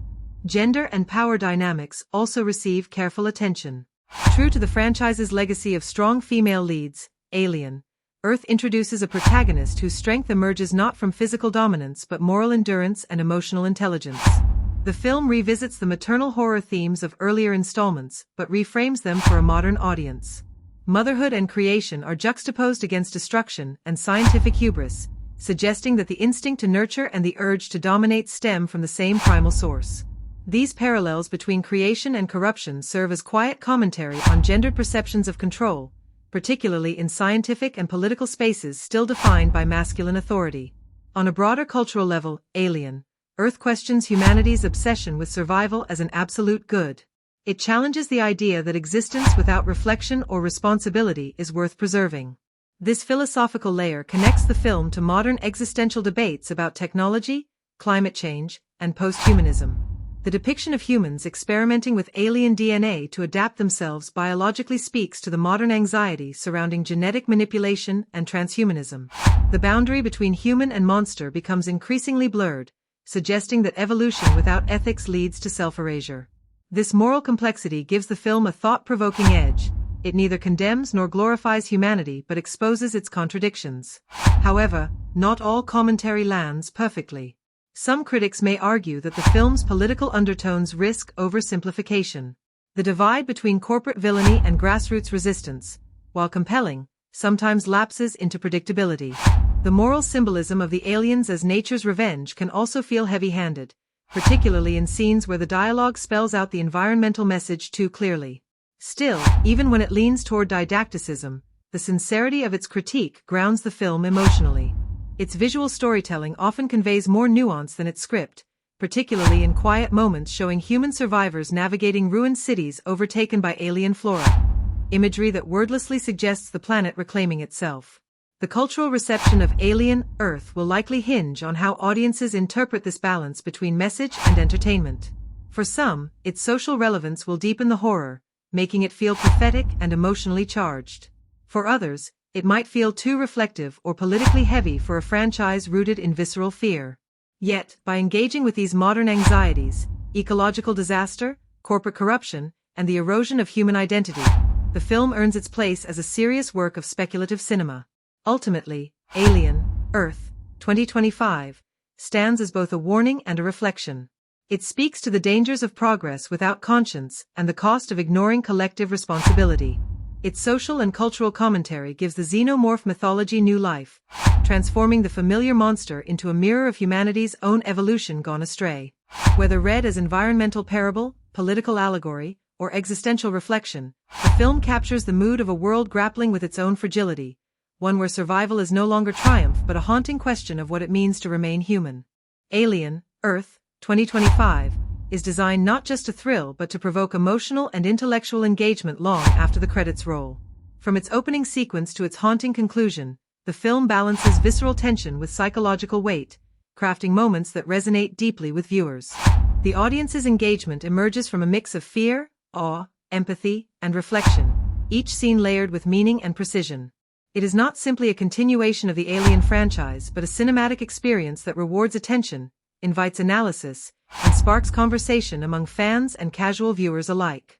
One of the earliest moments that grips viewers occurs in the film's first act, when the crew of a reconnaissance vessel lands on a partially terraformed Earth. The discovery that the planet's ecosystem has mutated into something both familiar and alien sets the tone for what follows. The audience is immediately pulled into a mix of nostalgia and dread. The Earth they recognize is gone, replaced by something hostile yet hauntingly beautiful. This sense of tragic wonder evokes gasps of realization as the camera pans across desolate landscapes overrun by alien flora. It's a visual and emotional hook that compels the viewer to question what humanity has done to its home. The film's tension builds through scenes of quiet terror punctuated by bursts of violence, but its emotional power often lies in restraint rather than spectacle. One of the most memorable sequences comes when Dr. Elise Warren, the lead scientist, encounters an alien hatchery embedded in the ruins of a former research facility. Instead of the expected action scene, the film lingers on her silent awe and horror as she realizes that human DNA has been integrated into the alien reproductive cycle. This revelation hits harder than any chase or explosion. It's an existential shock that makes viewers reconsider the boundaries between human and creature. The emotional reaction is a blend of disgust, sadness, and fascination, inviting debate about humanity's role in creating its own extinction. Moments of fear are balanced with empathy and even occasional dark humor, giving audiences space to breathe. A brief yet impactful scene shows the surviving crew trying to use outdated communication devices in a ruined city. The absurdity of watching scientists surrounded by alien chaos argue over batteries adds a touch of irony that humanizes the situation. Viewers may chuckle nervously, recognizing how fragile technology and authority become in the face of nature reclaiming dominance. Such moments prevent the film from sinking entirely into despair, ensuring emotional variety that keeps engagement high. The second act deepens viewer connection through emotional loss. A standout scene involves the death of one of the crew members, Lieutenant Hart, who sacrifices himself to save others by luring a xenomorph swarm away using his own blood as bait. The sequence is slow, deliberate, and painfully human. There is no grand musical crescendo, only the heavy sound of breathing and the faint echoes of alien movement. It's a moment that silences audiences, one that will likely be discussed for its emotional realism and subversion of typical action hero tropes. It transforms bravery into something intimate and tragic rather than triumphant. Fan theories are certain to flourish from several key mysteries. One particularly intriguing sequence shows the aliens seemingly avoiding certain areas covered in black crystalline growths. These moments are brief, unexplained, and never revisited directly, leaving audiences to speculate whether the crystals are remnants of alien evolution, human experimentation, or something entirely new. Similarly, the recurring motif of faint whispers in the soundtrack, sometimes indistinguishable from human voices, will encourage deep discussion among viewers who suspect psychological manipulation or memory merging between species. These details reward rewatching, as audiences may notice hidden clues in the sound design and background visuals that hint at answers. Another scene likely to be endlessly debated occurs near the climax, when the protagonist hesitates to destroy an alien queen that shows signs of human-like emotion. Her brief eye contact with the creature before triggering a self-destruct sequence creates an ambiguous moment that defies clear interpretation. Was the alien showing understanding, fear, or empathy? This single look has already been hailed by early viewers as one of the film's most haunting exchanges, prompting discussions about consciousness and morality. The ambiguity of this scene ensures that it will be revisited repeatedly in fan analysis, frame by frame, as people argue about what it really meant. In terms of rewatchability, Alien, Earth thrives on layered storytelling. Viewers who revisit the film will notice how early dialogue and background visuals foreshadow major revelations. The careful placement of symbols, such as the recurring motif of broken mirrors and hybrid plant life, creates an intricate visual language. Every detail, from a child's drawing in a survivor's camp to a flickering monitor showing genetic data, contributes to the film's overarching theme of contamination and rebirth. This density ensures that repeated viewings reveal new meanings, keeping audiences invested beyond the first watch. Social media engagement will likely focus on specific standout shots that are both cinematic and emotionally charged. One such moment is the visual of an alien larva emerging from a wilted tree instead of a human host, a grotesque yet poetic image that encapsulates the film's merging of natural and unnatural. Another is a striking slow-motion shot of Dr. Warren standing amidst falling ash that briefly resembles snowfall, symbolizing both destruction and purity. These are the kinds of images that will be endlessly shared, dissected, and turned into GIFs, extending the film's presence in cultural conversation. Ultimately, Alien, Earth, 2025, engages audiences not just through fear or spectacle but through curiosity, empathy, and moral tension. It's a film that lingers because it invites the viewer to participate emotionally and intellectually. Every gasp, tear, and theory stems from its ability to connect universal human experiences, loss, guilt, survival, to the vast, terrifying unknown. Whether viewers debate the nature of the aliens, the ethics of human survival, or the haunting silence of its final scene, one thing is certain: Alien, Earth leaves no one indifferent. It demands engagement, rewards attention, and ensures that long after the screen fades to black, the conversation continues. When comparing Alien, Earth, 2025, to other films within the same genre and to earlier entries in the Alien franchise, what immediately stands out is how it tries to merge the DNA of classic science fiction horror with a more reflective, human-centered tone. It carries the legacy of Ridley Scott's 1979 Alien and James Cameron's 1986 Aliens, while borrowing thematic and stylistic touches from modern works like Arrival, Interstellar, and District 9. Yet, what defines Alien, Earth most distinctly is its effort to ground cosmic horror in moral and ecological introspection, setting it apart from both its predecessors and its contemporaries. By analyzing its place among similar works, we can better understand its accomplishments and shortcomings. The foundation of Alien, Earth lies in the same tension that powered the original Alien: human fragility against an unstoppable, incomprehensible force. However, while the first Alien used confined spaces to amplify claustrophobia, this film flips the setting entirely, placing that same fear in the vast openness of a transformed Earth. This recalls the environmental bleakness of The Road and the cosmic melancholy of Prometheus, another film in the same universe. Where Prometheus aimed to explore humanity's origin, Alien, Earth shifts focus to its aftermath, asking what happens when creation turns against its maker. It borrows the philosophical curiosity of Scott's work but refines it into something more introspective and tragic, less about discovery and more about reconciliation with loss. Thematically, Alien, Earth shares DNA with Interstellar and Arrival. Like Interstellar, it uses space and time as emotional metaphors rather than pure science fiction devices.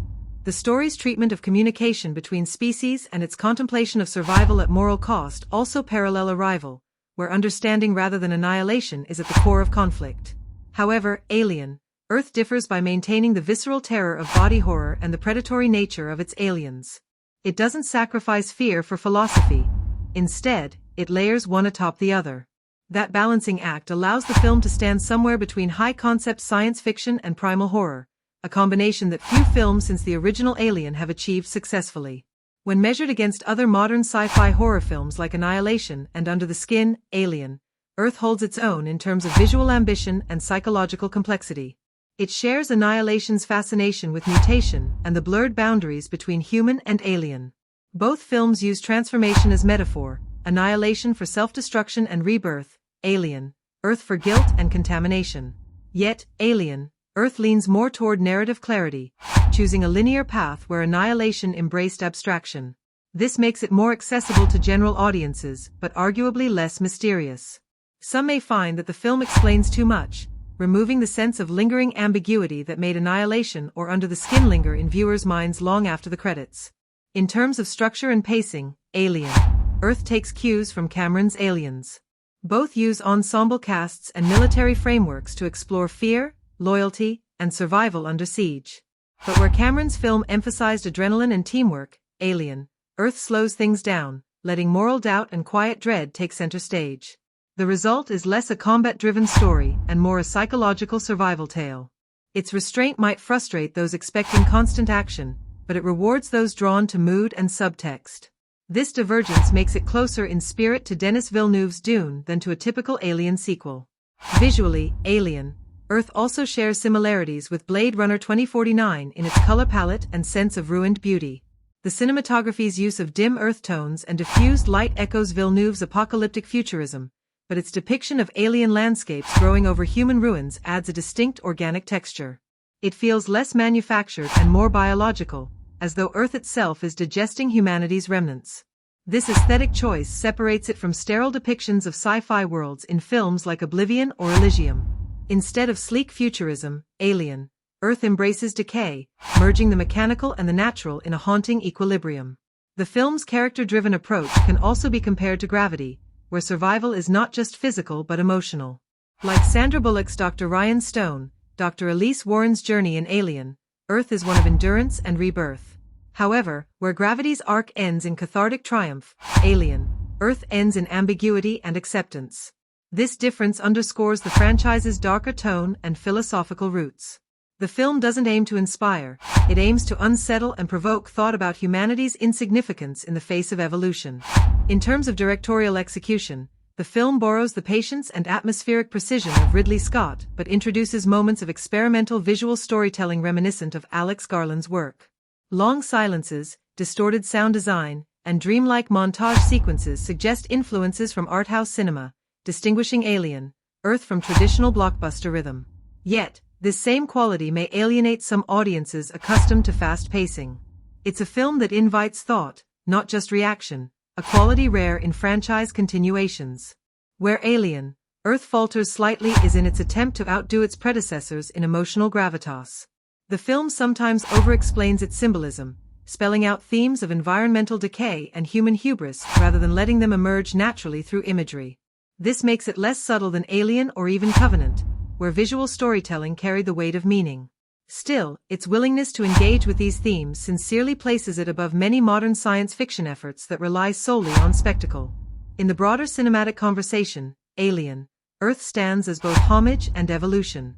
It honors the dread and isolation of the original films while adapting to a contemporary audience that craves moral depth and philosophical resonance. Its influences are clear, but its execution feels distinct, a film that bridges the past and future of sci-fi horror. Where others chase nostalgia, Alien, Earth seeks continuity and consequence. It may not surpass its predecessors in iconic imagery, but it surpasses many in introspection. Ultimately, when placed alongside classics of the genre, it earns its place not as a mere sequel but as a thoughtful reimagining of what the alien mythos can mean in the modern world. Alien, Earth, 2025, is layered with symbolism and metaphor that deepen its narrative far beyond its surface story of survival and invasion. Every object, color, and recurring image in the film contributes to its meditation on identity, contamination, and rebirth. These visual and narrative motifs operate subtly, guiding the viewer's emotional and intellectual response without relying on overt explanation. From the moment the opening shot reveals a dying Earth shrouded in mist, the film signals that its central conflict is not simply between species but between creation and destruction, guilt and renewal. One of the most prominent recurring symbols is the image of the cracked Earth, seen first in the film's prologue and revisited throughout. In the opening sequence, the camera slowly pans across a desolate landscape fractured by glowing fissures, suggesting both geological instability and moral collapse. The cracks later reappear in multiple forms: the shattered glass of the research base, the scarred skin of hybrid creatures, and the fragmented memories of the protagonist, Dr. Elise Warren. These fissures symbolize humanity's broken relationship with nature and the self-inflicted damage caused by its scientific ambition. Each reappearance of the motif deepens its meaning, reminding the audience that the planet's destruction mirrors the internal disintegration of its characters. Color is another key symbolic device. The film's palette transitions from muted grays and browns in the beginning to a disturbing mixture of greens and luminous blues as the alien infestation spreads. The gray tones reflect sterility and decay, a world drained of vitality. The later emergence of bioluminescent blues in alien flora represents both infection and rebirth. It's a visual contradiction, life returning, but in an unnatural, threatening form. This color evolution embodies the film's central paradox, that creation and corruption can coexist. By the final act, when the skies shift to an eerie teal hue, it becomes clear that Earth has entered a new equilibrium where human and alien forms are inseparable. Another striking metaphor appears in the recurring motif of mirrors and reflections. Dr. Warren encounters her reflection distorted in glass, water, and even alien membranes throughout the film. These reflections grow less recognizable as the story progresses, culminating in a moment where she confronts a near-perfect alien mimic of herself. This encounter is both literal and symbolic. The alien represents humanity's distorted reflection, its attempt to replicate and control life that ultimately turns inward. The mirror motif captures the theme of self-confrontation, suggesting that the true alien force lies within human nature. The use of sound also functions metaphorically. The faint whispers and echoing heartbeats heard in several key sequences suggest a blurring of communication between species. What at first seems like alien noise later takes on the cadence of human speech, implying that the line between invader and inhabitant is eroding. This oral symbolism transforms the film's soundscape into a psychological mirror, each voice distorted until it becomes indistinguishable from the other. It's a metaphor for assimilation, not through violence, but through inevitability. Nature itself becomes a metaphorical language in the film. The alien plant life that overgrows human structures serves as both a literal and symbolic reclamation of the Earth. The vines wrapping around skyscrapers, the fungi emerging from human remains, and the eerie forests of bioluminescent spores all point to the same idea. Nature is reasserting dominance, but in an altered, hybridized form. The planet is healing, though not for humankind. This imagery resonates with ecological allegory, the idea that destruction can birth renewal, but not necessarily for the same species that cause the ruin. One particularly powerful symbol is the recurring image of an egg-like pod with human veins pulsing along its surface. Seen first in a laboratory and later sprouting naturally from the soil, it symbolizes the merging of science and biology, human and alien. The pod embodies both creation and contamination, the human desire to give life twisted into an act of self-destruction. Its final appearance, opening silently in the closing scene as the camera pans away, leaves the symbol unresolved, suggesting that evolution is a cycle without closure. Light and darkness are also used symbolically throughout. In early scenes, artificial light dominates, the glow of screens, flashlights, and machinery representing humanity's control. But as the alien presence spreads, natural bioluminescence replaces it, signaling a transfer of power. By the film's end, human-made light sources flicker and die, leaving the world illuminated only by alien glow. This transformation from artificial to organic illumination serves as a metaphor for the loss of human supremacy and the dawn of a new order. Finally, water plays a quiet yet essential symbolic role. Each appearance of water marks moments of transformation or realization. The stagnant puddles in the ruins reflect the emptiness of survival, while the later scenes of rainfall signify renewal through destruction. In the climactic sequence where Dr. Warren immerses herself in a lake filled with alien spores, the act reads as both baptism and surrender, a merging of identities rather than purification. It's the ultimate symbolic act of acceptance, showing that humanity cannot restore the old world but must evolve into something new, however unsettling that may be.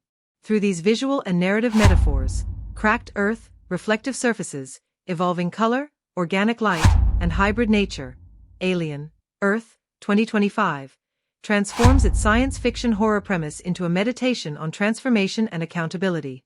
Every symbol echoes the same haunting truth: humanity's creations are not its enemies, but its reflections.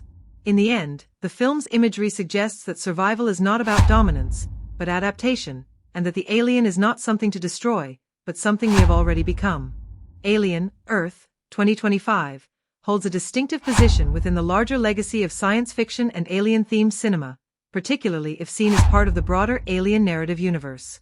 While it shares DNA with the earlier films that explored humanity's confrontation with the unknown, this installment takes a slightly different approach, blending continuity with reinvention.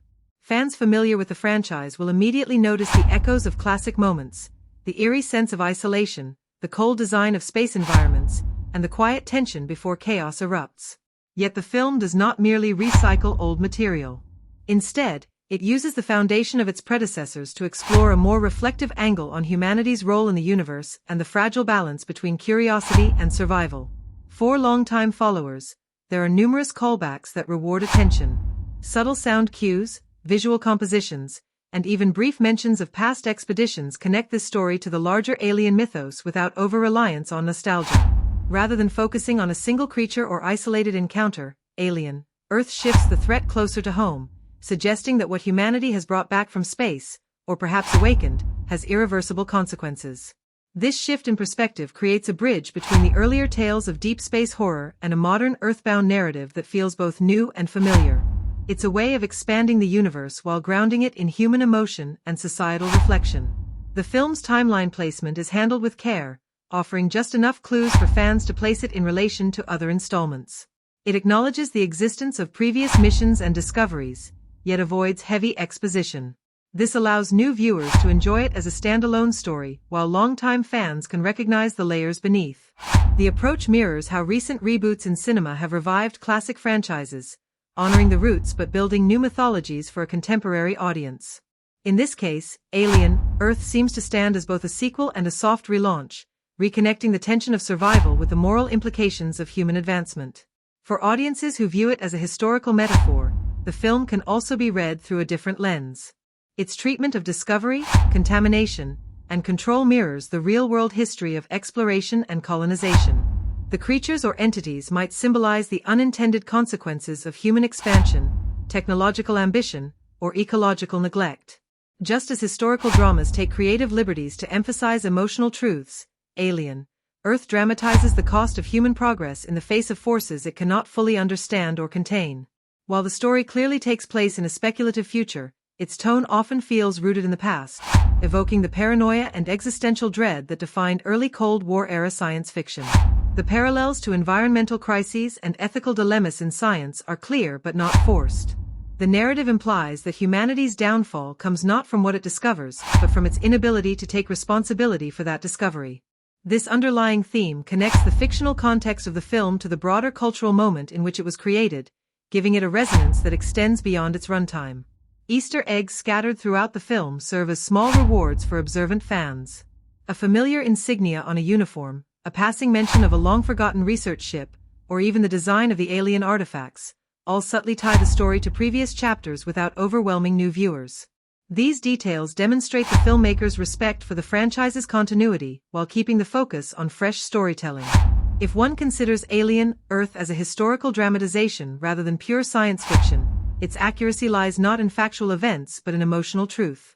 It portrays the timeless cycle of human ambition and consequence, framed within speculative imagery. Its liberties with continuity or realism do not diminish its impact. Rather, they strengthen the film's metaphorical reach. In the end, Alien, Earth stands as both an evolution and reflection of its lineage. It connects the terror of the unknown with the hubris of human advancement, echoing lessons from both its fictional predecessors and real-world history. Whether viewed as a continuation of a beloved series or as a standalone narrative, it feels like a culmination of everything the franchise has hinted at, a confrontation not just with alien life, but with the darker instincts within humanity itself. Alien, Earth, 2025, appears to be a production that balances ambition with restraint, reflecting a modern understanding of how to deliver large-scale spectacle without overspending. While the exact production budget has not been publicly detailed, the film's visual polish and technical execution suggest a mid-to-high range figure compared to other major science fiction releases. What stands out is not necessarily how much money was spent but how efficiently that spending translates onto the screen. Every frame seems carefully designed to maximize atmosphere, scale, and believability, proving that intelligent production planning can sometimes achieve what bloated budgets cannot. The film's use of practical effects blended with modern CGI gives it a tactile realism that audiences often miss in today's heavily digital productions. Rather than overloading the screen with visual noise, Alien, Earth opts for controlled spectacle. The production design makes strong use of lighting, camera framing, and environmental details to suggest size and complexity beyond what is physically shown. This creative restraint likely kept costs in check while still allowing for an immersive experience. The alien environments and Earth-based destruction sequences are visually striking but feel grounded, avoiding the exaggerated style that can sometimes make expensive films look artificial. These choices suggest a director and production team skilled in stretching resources, achieving cinematic depth without financial excess. Marketing and release strategy play an equally significant role in determining the film's box office trajectory. Alien, Earth benefited from a carefully timed release window, avoiding direct competition with superhero franchises and other high-budget blockbusters.